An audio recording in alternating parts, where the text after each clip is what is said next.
Hey y'all, welcome back to She Anxious, the space where we talk about life, growth, and anxiety without pretending we have it all together. I'm Luna Soul, and this week feels different. The new year energy is fading and reality is settling back in, not in a bad way, but just in an honest way. We're adjusting, we're reflecting, and we're still accidentally writing last year on the date. So if you're listening while trying to find your rhythm again, while holding space for everybody else, or while figuring out who you are in this new season, you're in the right place. Grab your drink, get comfortable, and let's talk. What I'm sipping. Tonight, I'm sipping on Excelsior Imperial Apple. Excelsior Imperial Apple. Smooth, slightly sweet, not overly sweet. I don't like anything overly sweet. And honestly, perfect for this kind of reflective episode. If you want to see a full review, learn about it, or catch the vibe behind the glass, head over to my other page, Intoxicating Tastings on Facebook, and I break it down over there. The flavor, the feel, the experience. Little tease, it's giving cozy, grown, and sip slow. Why you think? See, that's why you better sip slow so you don't be tangling up your words. Look, y'all.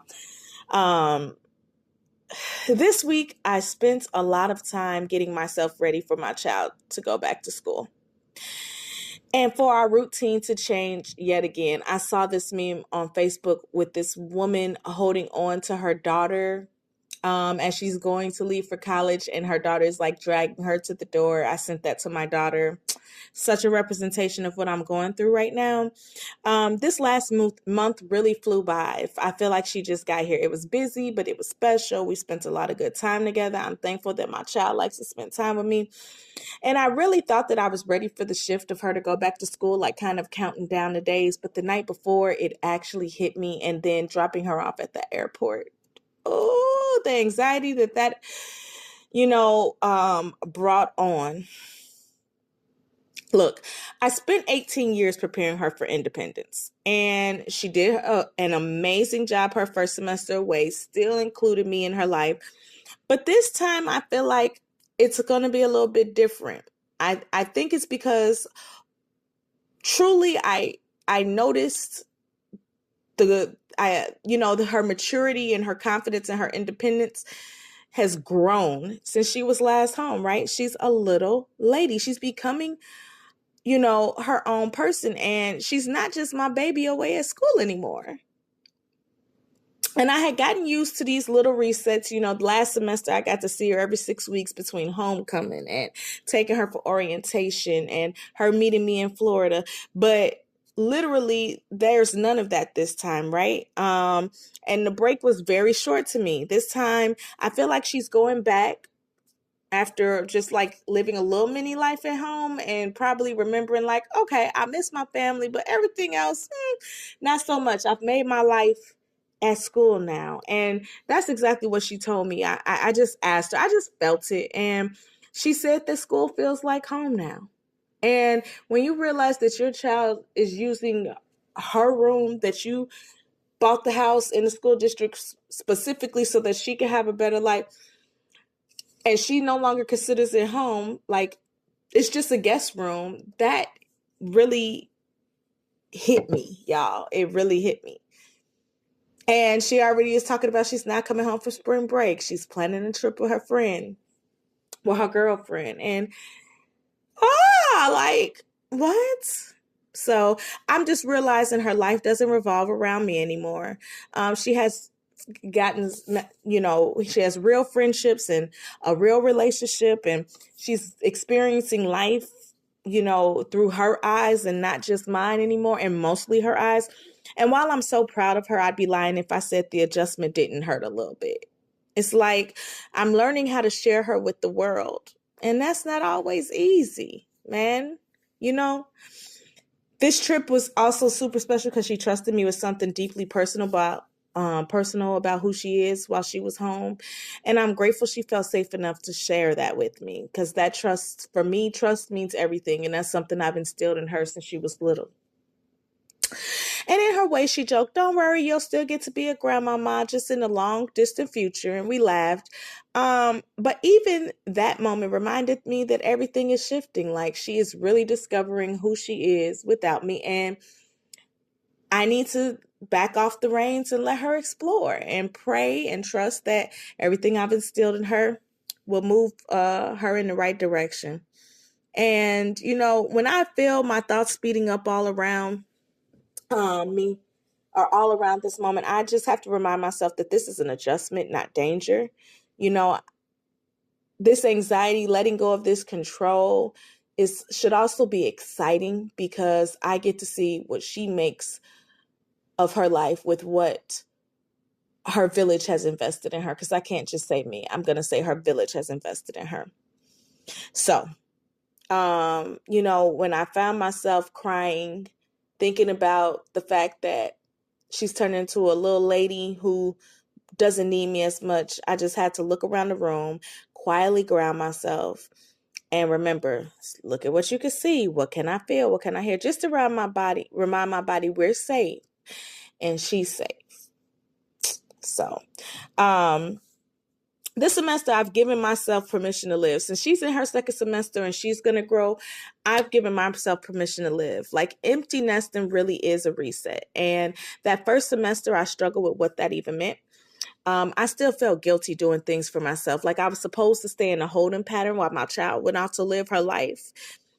But after reflecting on everything I accomplished last year, I made a decision. I'm choosing to live in the now. I'm choosing to enjoy the life I worked so hard to build over the last 20 years. Like, this really feels like my mama, I made it moment.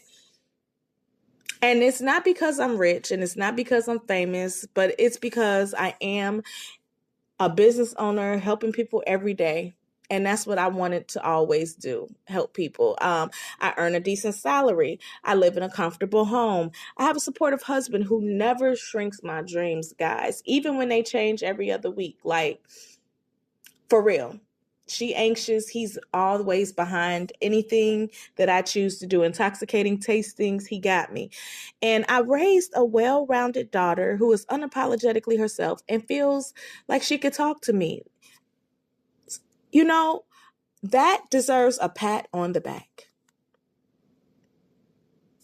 I just hope I continue to inspire people along the way because, that means more to me than I can explain. I see the blessings around me clearly now, right? My great aunt has the support she needs. My father, grandmother, and uncle are all in a place that they enjoy living near each other again, affordably and, safely. I revived my role as the cool auntie. I took the kids out to Winter Wonderfest, took them skating, hosted them their own game night. I love building those memories because as my child is getting older, we still got the next generation. And let me just say, look, when I look around my house, it's not a mansion, but I don't see emptiness. I see love. I see healing. I see growth. I see answered prayers.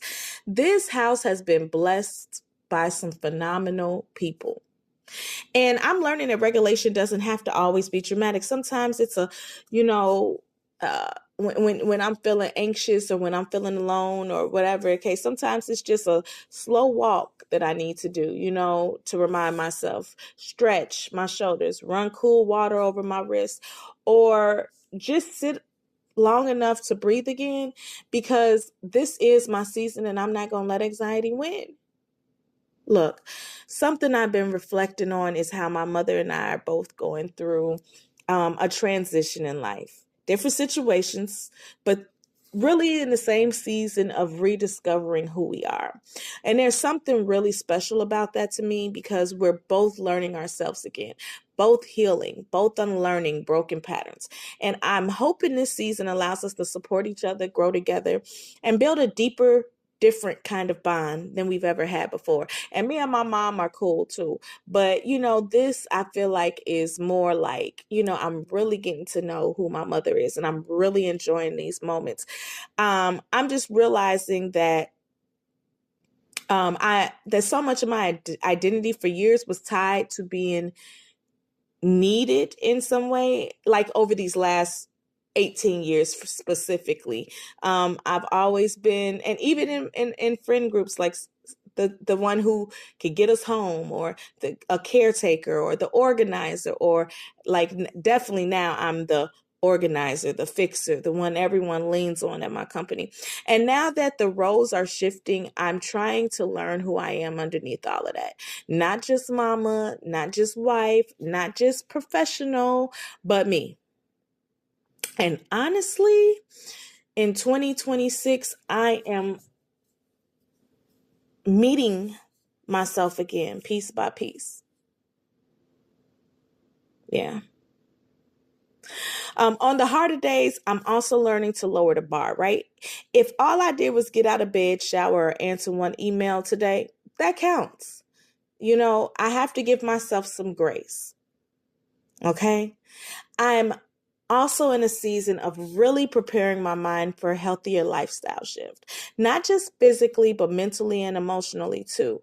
I'm thinking differently. I'm intentionally thinking differently, intentionally moving differently, wanting more for myself, listening to the negative feed talk and saying, no, no, no, we got to replace it with positive. It's something that I have to make it, because I have to switch the bad habits with good habits, right? I'm exploring the idea of a second stream of income with my extra time. I just want to invest in myself and be more intentional about my mind, body, and soul. So I went cycling Thursday and tonight. Today is Monday. And I'm not even going to lie. Like, I walked around sore than a mug from Thursday till today. But I got on that bike today, and I may have only been able to stand for about 15 minutes the first class. I probably doubled that today, and I'm very proud of myself, despite all the pain I went through. I got my nails done this weekend, had some really good girl talk with my friend. That kind of, reminds me, she always reminds me I'm not alone. I'm not crazy. We're so like-minded. And she'll call me on my bullshit too.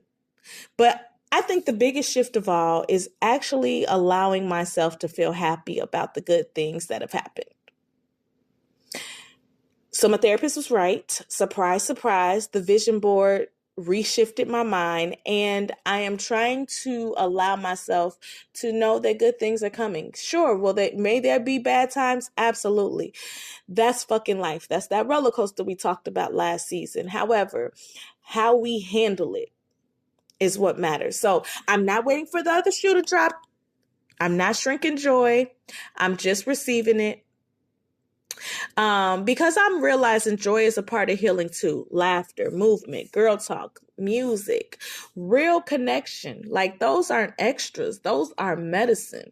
And it's something that I need to make sure I'm scheduling in my life regularly, with no guilt about it. So I'm not saying it's going to be easy, y'all. Okay. I'm not saying that tomorrow I won't want to beat myself up about something, or that I won't work, like that. I can't promise anything. What I'm saying is I am working on intentionally shaping my mind to be more optimistic and see how that goes. Oh, and continue to take my medicine on a daily basis. Because if I skip a day or two, girl, y'all, I be crying. So I need that. So anyways, if this episode resonates with you, I want you to know something, okay? Transitions are emotional, even when they're healthy, and growth can feel uncomfortable. Change is bittersweet, and none of that means you're doing life wrong.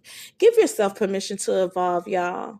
Give yourself permission to grieve what was while celebrating what is. And give yourself permission to live the life you worked hard to build. Holla.